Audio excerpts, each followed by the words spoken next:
নোয়াখালী, লক্ষ্মীপুর, কুমিল্লা ও রাঙ্গামাটিতে বন্যা পরিস্থিতির অবনতি। পানি নামছে ফেনী ও মৌলভীবাজার থেকে। বন্যায় এ পর্যন্ত ২৭ জনের মৃত্যু। গণতন্ত্র প্রতিষ্ঠায় সরকারকে যৌক্তিক সময় দিতে চায় বিএনপি। রোডম্যাপ ঘোষণার আহ্বান নেতাদের। সরকারকে রুখে দিতে হবে পতিত স্বৈরাচারের প্রতিবিপ্লব। আওয়ামী লীগ আমলে গুম হওয়া ব্যক্তিদের সন্ধানে ৫ সদস্যের কমিশন গঠন। গণহত্যার তথ্যানুসন্ধান কার্যক্রম এগিয়ে যাচ্ছে জানালেন জাতিসংঘের কর্মকর্তা। সাফ অনূর্ধ্ব-২০ ফুটবলের ফাইনাল আজ। লড়বে বাংলাদেশ ও স্বাগতিক নেপাল। অধরা শিরোপা জয়ের প্রত্যাশা মিরাজুলদের। দেখছিলেন ক্রাউন সিমেন্ট সংবাদ শিরোনাম, এবার বিস্তারিত। প্রবল বর্ষণ আর বন্যায় প্লাবিত দেশের দক্ষিণ পূর্বাঞ্চলের ১২টি জেলা। দুর্ভোগে লাখ লাখ মানুষ। এই ভয়াবহ প্রাকৃতিক দুর্যোগে সাধ্যমতো ত্রাণ নিয়ে দুর্গতদের পাশে দাঁড়িয়েছেন বিভিন্ন শ্রেণী পেশার মানুষ। তবে বন্যা কবলিত দুর্গম এলাকায় ত্রাণ পৌঁছানোটাই এখন বড় চ্যালেঞ্জ। ইনামুল হাবিব রুবেলের ক্যামেরায় আরও জানাচ্ছেন মহিবুল্লাহ মহিব।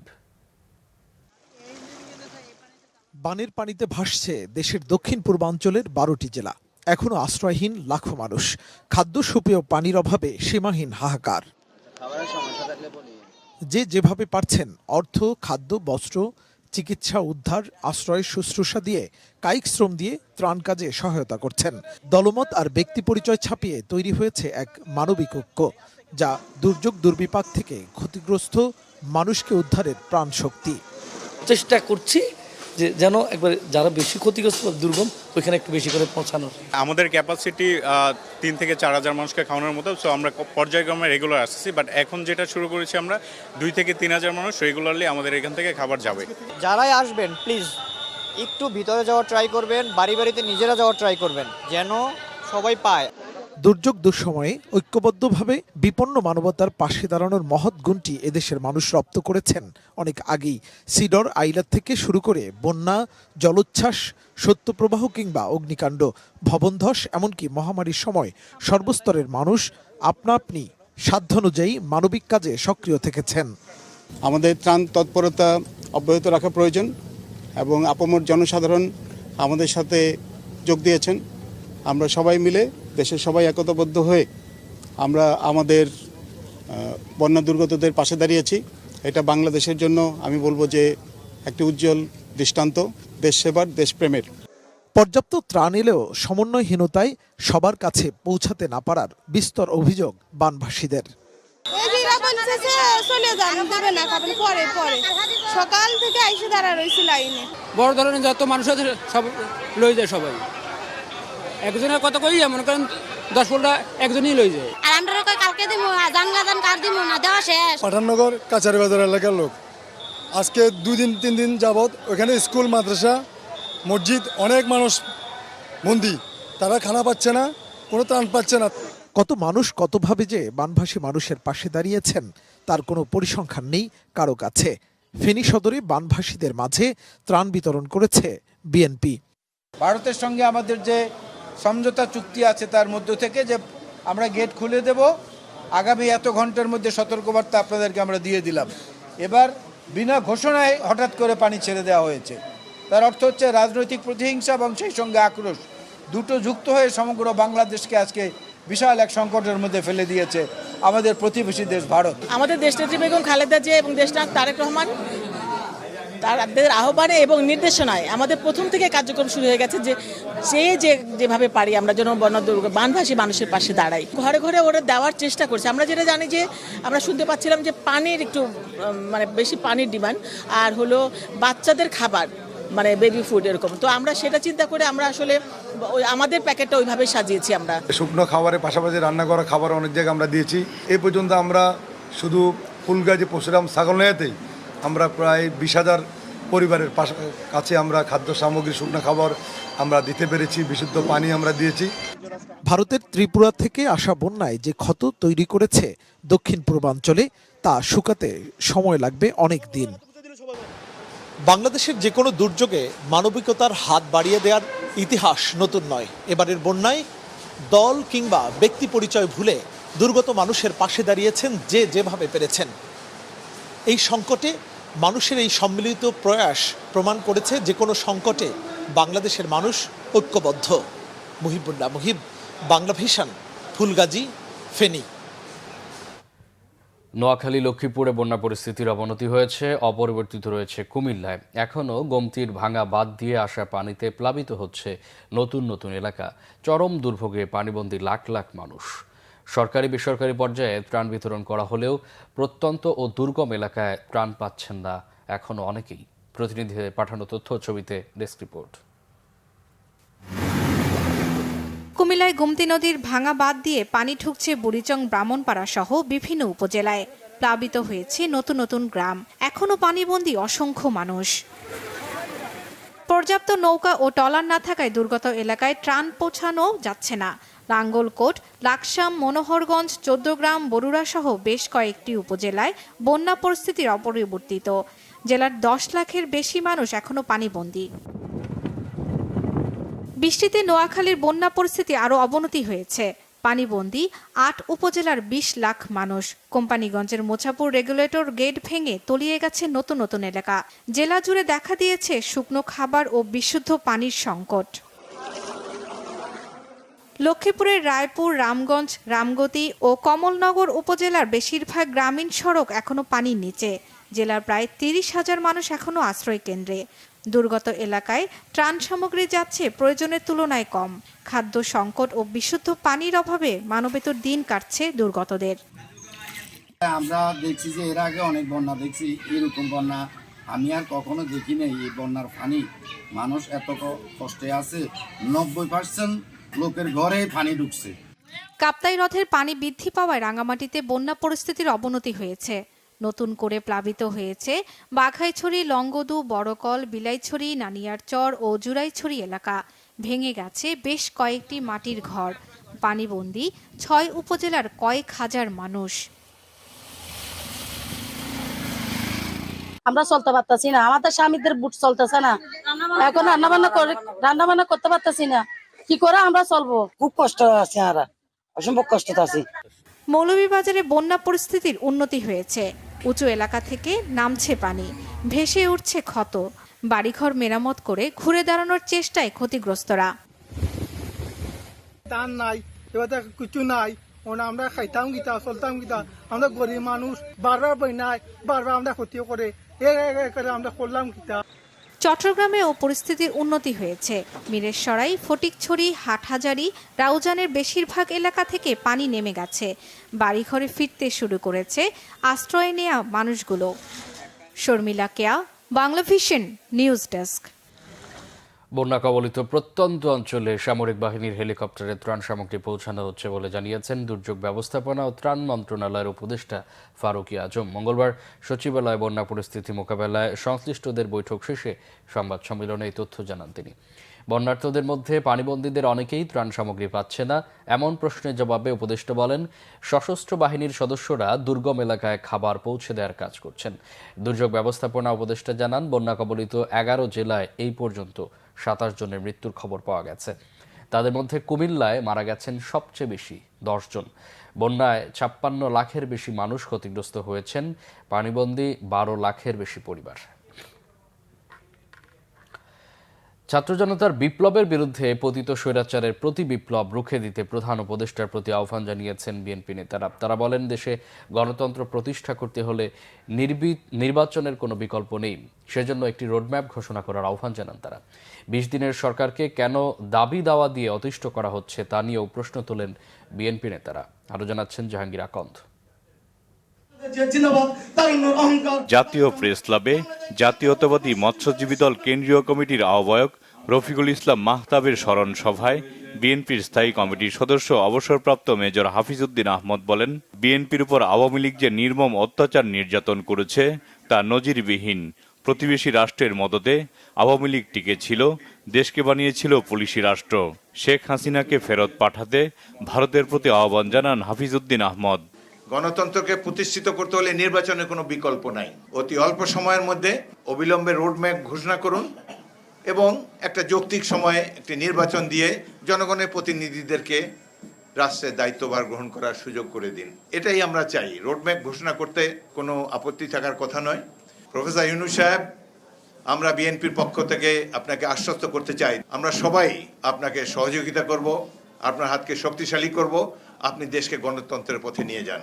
বিভিন্ন ধরনের স্বার্থপর গোষ্ঠী বিড়ম্বিত করছে দাবি দাওয়া নিয়ে। এতদিন কোথায় ছিলেন? 16 বছর যে দুঃশাসন চালিয়েছে তখন দাবি দাওয়া দেননি।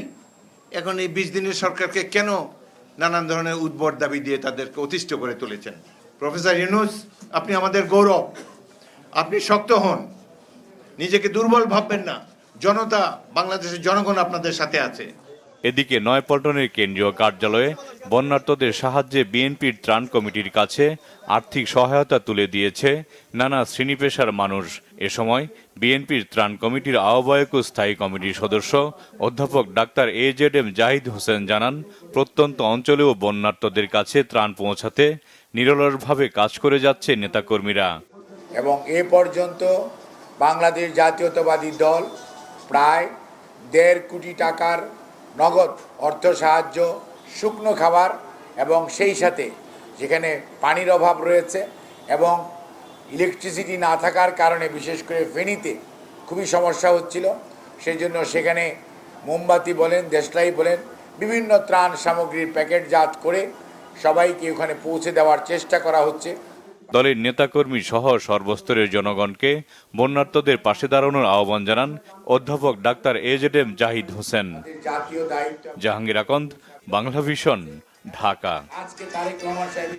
বিএনপির আন্তর্জাতিক বিষয়ক কমিটির সদস্য ইঞ্জিনিয়ার ইশরাক হোসেন বলেছেন, আগামী দিনের রাজনীতি হবে কেবলমাত্র জনগণের স্বার্থে, জনগণের পাশে দাঁড়ানোর জন্য, দেশের স্বাধীনতার সার্বভৌমত্ব রক্ষার জন্য। মঙ্গলবার লক্ষ্মীপুর জেলার রামগঞ্জে বন্যার্তদের মাঝে ত্রাণ বিতরণের সময় তিনি কথা বলেন। ইশরাক হোসেন বলেন, আওয়ামী লীগ লুটপাট করেছে, বাংলাদেশকে নিজেদের পৈতৃক সম্পত্তি মনে করেছে। গত 5 আগস্ট স্বৈরাচারের পতনের পর দেশবাসী এখন স্বাধীন বাংলাদেশে নিঃশ্বাস নিতে পারছে। বিএনপির এই তরুণ নেতা বলেন, যে কোনো প্রাকৃতিক দুর্যোগে বিএনপি সাধারণ মানুষের পাশে থাকে।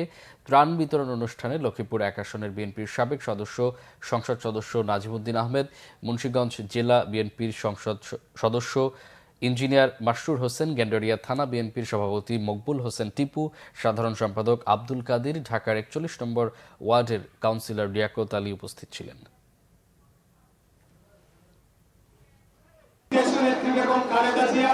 এবং আমাদের নেতা দেশনায়ক তারেক রহমানের নির্দেশে আপনাদেরকে আমরা এই যে বানভাসী মানুষ, এই যে বন্যায় দুর্গত মানুষ, তাদের পাশে দাঁড়ানোর কর্মসূচি হাতে গ্রহণ করেছি এবং বিভিন্ন অঙ্গ সহযোগী সংগঠন সহ স্থানীয় বিএনপি সহ সকলে চেষ্টা করছে আপনাদের পাশে দাঁড়ানো। আমি আজকে এসেছি আমার বাবা মরহুম সাদেক হোসেন কোটা ফাউন্ডেশন, সেই ফাউন্ডেশনের উদ্যোগে আমরা প্রতি বছরই বিভিন্ন প্রাকৃতিক দুর্যোগ হোক বা অন্যান্য যে কোনো জনগণের সমস্যা জড়িত কোনো তৈরি হলে আমরা কিছুটা সাহায্য সহযোগিতা দিয়ে তাদের মাঝে দাঁড়াই। অন্তর্বর্তীকালীন সরকারের প্রধান উপদেষ্টা ডক্টর মোহাম্মদ ইউনূসের সাথে সৌজন্য সাক্ষাৎ করেছেন ঢাকায় নিযুক্ত রাশিয়া, সৌদি আরবের রাষ্ট্রদূত ও পাকিস্তানের হাইকমিশনার। রাষ্ট্রীয় অতিথি ভবন যমুনায় মঙ্গলবার বিকেল 3টায় প্রধান উপদেষ্টা ডক্টর মোহাম্মদ ইউনূসের সাথে সাক্ষাৎ করেন রাশিয়ার রাষ্ট্রদূত আলেকজান্ডার মন্টিটস্কি। আন্তর্জাতিক ফোরামের রাশিয়া বাংলাদেশের প্রতি সমর্থন অব্যাহত রাখবে বলে জানান তিনি। রাশিয়ার কারিগরি ও আর্থিক সহায়তায় রূপপুরে পারমাণবিক বিদ্যুৎ কেন্দ্র নির্মাণের পাশাপাশি খাদ্য নিরাপত্তা, জ্বালানি, বিজ্ঞান ও প্রযুক্তি ইস্যুতে সহযোগিতা অব্যাহত রাখার প্রতিশ্রুতিও দেন। পরে প্রধান উপদেষ্টার সঙ্গে সাক্ষাৎ করেন পাকিস্তানের হাইকমিশনার সৈয়দ আহমেদ মারুফ। দুদেশের মধ্যে দ্বিপাক্ষিক সম্পর্ক জোরদারের পাশাপাশি বহুপাক্ষিক প্ল্যাটফর্মে সহযোগিতার বিষয়ে জোর দেওয়া হয়। দক্ষিণ এশীয় অঞ্চলে অর্থনৈতিক সহযোগিতার জন্য সার্ককে পুনরুজ্জীবনের আহ্বানও জানান প্রধান উপদেষ্টা। এরপর প্রধান উপদেষ্টার সাথে দেখা করেন সৌদি আরবের রাষ্ট্রদূত ইসা ইউসুফ ইসা আল দুহাইলান। বাংলাদেশের সাথে সম্পর্ক জোরদারে সৌদি নেতৃত্বের প্রশংসা করেন প্রধান উপদেষ্টা। গত 15 বছরে গুম হওয়া ব্যক্তিদের সন্ধানে তদন্ত কমিশন গঠন করেছে সরকার। হাইকোর্টের বিচারপতি মইনুল ইসলাম চৌধুরীর নেতৃত্বে 5 সদস্যের এই কমিশন গঠন করা হয়েছে। মঙ্গলবার মন্ত্রিপরিষদ বিভাগ থেকে জারি করা প্রজ্ঞাপনে এই তথ্য জানানো হয়। তদন্ত কমিশনের জন্য সদস্যরা হলেন বিচারপতি মোহাম্মদ ফরিদ উদ্দিন আহমেদ, শিবলি, মানবাধিকার কর্মী নূর খান, ব্র্যাক বিশ্ববিদ্যালয়ের শিক্ষক নাবিলা ইদ্রিস এবং মানবাধিকার কর্মী Sajjad Hossain. Police, RAB, BGB, CID, SB, answer battalion, জাতীয় গোয়েন্দা সংস্থা এনএসআই, প্রতিরক্ষা গোয়েন্দা মহাপরিদপ্তর ডিএজিএফআই এবং কোস্টগার্ড সহ কোনো সংস্থার মাধ্যমে জোরপূর্বক গুম হওয়া ব্যক্তিদের সন্ধানে এই তদন্ত কমিশন গঠন করেছে সরকার। এদিকে আরেক প্রজ্ঞাপনে কোটা সংস্কার আন্দোলনে নিহতের ঘটনায় 3 সদস্যের যে তদন্ত কমিশন গঠন করেছিল ক্ষমতাচ্যুত শেখ হাসিনার সরকার, তা বাতিল করা হয়েছে। স্বৈরাচার পতনে ছাত্র জনতার আন্দোলনে গণহত্যার অভিযোগের তথ্যানুসন্ধান কার্যক্রম ইতিবাচকভাবেই এগিয়ে যাচ্ছে বলেছেন রোরি মুঙ্গাভেন। জাতিসংঘের মানবাধিকার বিষয়ক হাইকমিশনারের অফিসের এশিয়া ও প্রশান্ত মহাসাগরীয় আঞ্চলিক দপ্তরের প্রধান রোরি মুঙ্গাভেন তার নেতৃত্বে বাংলাদেশের গণহত্যার তদন্তে জাতিসংঘের তথ্যানুসন্ধানী দল মঙ্গলবার সচিবালয়ে স্বরাষ্ট্র মন্ত্রণালয়ের উপদেষ্টার সাথে সৌজন্য সাক্ষাৎ করে। পরে গণমাধ্যম কর্মীদের সাথে কথা বলেন তিনি। এই সাক্ষাৎকে একেবারেই সৌজন্যমূলক উল্লেখ করে স্বরাষ্ট্র উপদেষ্টা জানান, শান্তিরক্ষী মিশনে যেন আরও বেশি কাজের সুযোগ পায় বাংলাদেশ, সে বিষয়ে প্রতিনিধি দলকে অনুরোধ করা হয়েছে। Areas we could assist and support the interim government and people of Bangladesh going forward. So we're about halfway through our visit now. It's been very positive, the discussions that we've had. We've been really inspired as well by the many things we've heard from the students, from the young people, and we all want to support Bangladesh. আমরা তাদের assure করছি যে কোনো ব্যাপারে যে কোনো ধরনের সাহায্য সহযোগিতা দরকার আমরা তাদের সাহায্য সহযোগিতা করব এবং তাদের আমরা আরেকটা রিকোয়েস্ট করছি যেন ইউএন মিশনে আমাদের আরও পুলিশ, আর্মি এবং অন্যান্য বাহিনীর সদস্যরা যেতে পারে, তাদের কাছে আমরা রিকোয়েস্ট করছি এবং তারা বলছে যে বাংলাদেশে যারা ইউএনএ কাজ করতেছে তারা খুবই ভালো কাজ করতেছে। দেশের কোনো রাজনৈতিক দলকে নিষিদ্ধ করার ইচ্ছা অন্তর্বর্তীকালীন সরকারের নেই বলে হাইকোর্টকে সাফ জানিয়েছেন অ্যাটর্নি জেনারেল মোহাম্মদ আসাদুজ্জামান। রাজনৈতিক দল হিসেবে আওয়ামী লীগ নিষিদ্ধের শুনানিতে অংশ নেওয়ার পর মঙ্গলবার নিজ কার্যালয়ে সাংবাদিকদের তিনি এই কথা জানান। বলেন, মানুষের মৌলিক অধিকার, মানবাধিকার ও রাজনৈতিক অধিকার, মিছিল মিটিংয়ে হস্তক্ষেপও সরকারের ইচ্ছা নেই। তিনি আরও বলেন, নিষিদ্ধ চেয়ে করা রিটে আওয়ামী লীগকে বিবাদী করা হয়নি। এই মামলার পরবর্তী শুনানির জন্য 1 সেপ্টেম্বর দিন ধার্য করেছে আদালত। আন্দোলনগুলো এটাই স্বীকৃতি দেয় যে বাংলাদেশের মানুষের মত প্রকাশের স্বাধীনতা, সংগঠন করার স্বাধীনতা নিশ্চিত করতে হবে। বাংলাদেশ আওয়ামী লীগের গুটি কয়েক নেতা কর্মীরা এমনভাবে অপরাধে জড়িয়ে পড়েছিলেন, কর্তৃত্ববাদী সরকার এমনভাবে অপরাধে জড়িয়ে পড়েছিলেন, এ ব্যাপারে কারোর কোনো দ্বিমত আপাতত দেখি না। তবে তাদের অপরাধের বিচার ভিন্নভাবে হবে। তাদের অপরাধের বিচার যেভাবে রাষ্ট্রীয় আইন আছে সেভাবে করবেন। সেই অপরাধের বিচারের সাথে ওই সংগঠনের নিবন্ধন বাতিল করতে হবে, এটাই সরকার মনে করে না এবং সংবিধান সমর্থন করে না। জিনিসপত্রের দামের লাগাম টেনে ধরতে বাংলাদেশ ব্যাংকের ঋণের সুদ হার বাড়ানোর সিদ্ধান্তে উদ্বিগ্ন Dhaka chamber of commerce and industry. মঙ্গলবার রাজধানীর মতিঝিলে গভর্নর ডক্টর আহসান এইচ মনসুরের সঙ্গে সৌজন্য সাক্ষাতের পর এই তথ্য জানান ডিসিসিআই সভাপতি আশরাফ আহমেদ। এ সময় তিনি বলেন, সুদের হার বাড়লে দেশের ক্ষুদ্র ও মাঝারি খাতে চাপ বাড়ে। চলমান অস্থিরতা বিবেচনায় নিয়ে দেশের ক্ষুদ্র ও মাঝারি খাতের জন্য কেন্দ্রীয় ব্যাংকের বিশেষ নজর দাবি করেন ব্যবসায়ী নেতারা। দাবি জানান ক্ষুদ্র ও মাঝারি খাতে ঋণের প্রবাহ বাড়ানোর। এ সময় এক প্রশ্নের জবাবে ডিসিসিআই সভাপতি জানান, ব্যাংক লুটেরাদের ব্যবসায়ীরা সমর্থন করে না। লুটেরাদের শায়েস্তা করতে কেন্দ্রীয় ব্যাংক যে সিদ্ধান্ত নেবেই ব্যবসায়ী সমাজ তাদের সমর্থন দেবে। এদিকে বাংলাদেশ ব্যাংকের ডেপুটি গভর্নর পদে কয়েকজনের নাম প্রস্তাব করেছে এ বিষয়ে গঠিত সার্চ কমিটি। মঙ্গলবার গভর্নর ডক্টর আহসান এইচ মনসুরের সাথে দেখা করে প্রস্তাবনা তুলে দেন কমিটির সদস্যরা।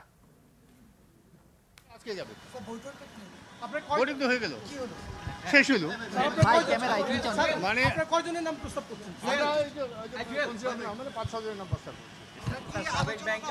আলোচনা তো আলোচনা বুঝতে পারছি স্যার। আচ্ছা, সিদ্ধান্ত হয়েছে এখন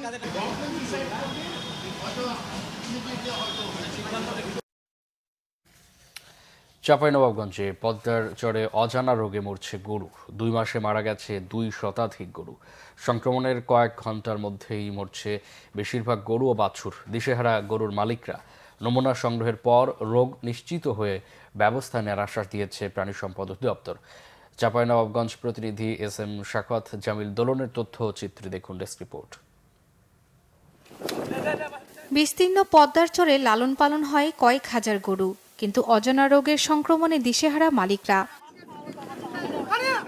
চাঁপাইনবাবগঞ্জ সদর উপজেলার নারায়ণপুর, শিবগঞ্জের পাকা, দুর্লভপুর, উজিরপুর ইউনিয়নের বিভিন্ন চরে হঠাৎই অসুস্থ হয়ে পড়ছে গরু। সামনের অথবা পেছনের মাংস পেশি যাচ্ছে ফুলে। অসুস্থ হওয়ায় 4 থেকে 5 ঘন্টার মধ্যেই মারা যাচ্ছে আক্রান্ত গরু। দুর্গম চরে সহজে মিলছে না গ্রাম্য পশু চিকিৎসকও। এ অবস্থায় কয়েক হাজার গরু নিয়ে শঙ্কার মধ্যে দিন পার করছেন গরুর মালিকরা। তাদের অভিযোগ, চিকিৎসা দিতে চরে যান না সরকারি পশু হাসপাতালের চিকিৎসকরা। 100-150 গরু মারা গেছে। এতে ভয়াবহ, মানে প্রচন্ড খারাপ অবস্থা আপনার এই চরের মধ্যে। এই ভ্যাকসিনের জন্য আমরা সরকারি হাসপাতাল যাচ্ছি, তো আপনার সরকারি হাসপাতালে আমাকে ভ্যাকসিন বলছে আছে, কখন বলছে নাই, মানে যে আমরা পাচ্ছি না। সরকারি হাসপাতালের ডাক্তার আমার এখানে ট্রিটমেন্ট দিতে আসে না, চিকিৎসা করতে পারছি না। আমাদের কাছে ডাক্তারই তো আসে না, তো আমরা কিভাবে চিকিৎসাটা করবো? প্রাণী সম্পদ কর্মকর্তা বলছেন, পদ্মার চরে ঘাসের জীবাণু থেকেই এমন রোগ ছড়াতে পারে। জানান, আক্রান্ত গরুর মাংস পরীক্ষা নিরীক্ষা করে ব্যবস্থা নেওয়া হবে। ব্ল্যাক কোয়াটার বা পাদ্দা রোগটাকে আমরা টিকার মাধ্যমে আমরা নিয়ন্ত্রণ নিতে পারি। যেহেতু আমাদের কাছে বাদলা বা অ্যানথ্রাক্স এবং ব্ল্যাক কোয়াটার যেটা, সেই রোগের টিকা রয়েছে, সেই ক্ষেত্রে আমরা যে এলাকায় এই রোগটা দেখা দিয়েছে আমরা সেখানে দ্রুত আমরা এখানে ভ্যাকসিনের আওতায় নিয়ে আসব। চাঁপাইনবাবগঞ্জের পদ্মার পাড়ের 30টি পালে প্রায় 40,000 গরু লালন পালন করে রাখালরা। Banglavision news desk. আইনি নোটিশ না পাওয়া পর্যন্ত সাকিবের বিষয়ে কোনো সিদ্ধান্ত নেওয়া হবে না, জানিয়েছেন বিসিবি পরিচালক আকরাম খান। তার মন্তব্যে অনেকটাই পরিষ্কার, পাকিস্তানের বিপক্ষে সিরিজের 2য় টেস্টে থাকছেন সাকিব আল হাসান। মনির হোসেন খানের রিপোর্ট। সকাল থেকেই বিসিবিতে পরিচালকদের আনাগোনা, তবে মিডিয়ার চোখ গামিনী ডিসিলভার দিকে। এতদিন নাজমুল হাসান পাপনকে ভাবা হতো বিসিবিতে অজেয়। অনেকের মতে তার চাইতে প্রভাবশালী মিরপুর শেরেবাংলা স্টেডিয়ামের পিচ কিউরেটর। ক্ষমতার পালাবদলে পাপন বিদায় নিলেও গামিনী আছেন বহাল তবিয়তেই। তাকে এই মুহূর্তে বাদ দেওয়ার কোনো পরিকল্পনাও নেই বোর্ডের। না, এটা তো আপনাদেরকে বলেছি, একটা মিটিং ছাড়া কোনো মিটিং হয়নি, তো মিটিংয়ের সিদ্ধান্ত ছাড়া তো এগুলো বলা যাবে না। আমার মনে হয় যে এই ধরনের প্রশ্ন না করলেই হয়। হত্যা মামলা হওয়ায় সাকিবকে পাকিস্তানের বিপক্ষে 2য় টেস্টের আগেই দেশে ফিরিয়ে আনার আলোচনা ছিল। তবে প্রথম টেস্টের পারফরমেন্সে অন্তত আরও একটি লাইফলাইন পেলেন সাকিব। কোয়ালিটি প্লেয়ার ছাড়া আপনার একটা দলে, একটা দেশে কিন্তু 14-15 বছর খেলা, এটা কিন্তু অনেক বড় একটা ব্যাপার। কারণ এটা কোয়ালিটি প্লেয়ার ছাড়া এই অ্যাচিভমেন্ট কেউ করতে পারে না। সো ওর তো পারফরমেন্স সবসময় ভালো, এবং ও যখনই খেলে বাংলাদেশের দলের জন্য কিন্তু এক্সট্রা আমরা বেনিফিট পাই। এখন পর্যন্ত আমি জানা মতো কোনো আইনি কোনো কিছু বিসিবিতে এখনও পাইনি। এটা পেলে তারপরে হয়তো বা আমরা সবাই বসে এটা নেক্সট সিদ্ধান্তটা নিব। বোর্ড সভা না থাকলেও দুপুরের মধ্যে বিসিবিতে চলে এসেছেন সভাপতি ফারুক আহমেদ। আগামী বোর্ড সভার আগে পরিচালকদের দায়িত্ব বণ্টনের বিষয়টি চূড়ান্ত হচ্ছে না বলে জানান আকরাম খান। ওয়ার্ল্ড কাপের মূল্যায়নটা পারফরমেন্স খারাপ ছিল, ওটার মূল্যায়ন করতে সেটা আমরা করেছি এবং সেটা আমরা বোর্ডকে জমা দিয়েছি, এবং 2-1 জনের নামে আপনার অভিযোগ ছিল, বাট সেগুলো আমরা যা পেয়েছি সেটাও কিন্তু ওই রিপোর্টে আমাদের দেওয়া আছে। পাকিস্তানের বিপক্ষে প্রথমবারের মতো সিরিজ জয়ের আশা এই বোর্ড পরিচালকের। মনির হোসেন খান, বাংলাভিশন, ঢাকা। সংবাদ শেষ করব ক্রাউন সিমেন্ট শিরোনামগুলো আরেকবার জানিয়ে।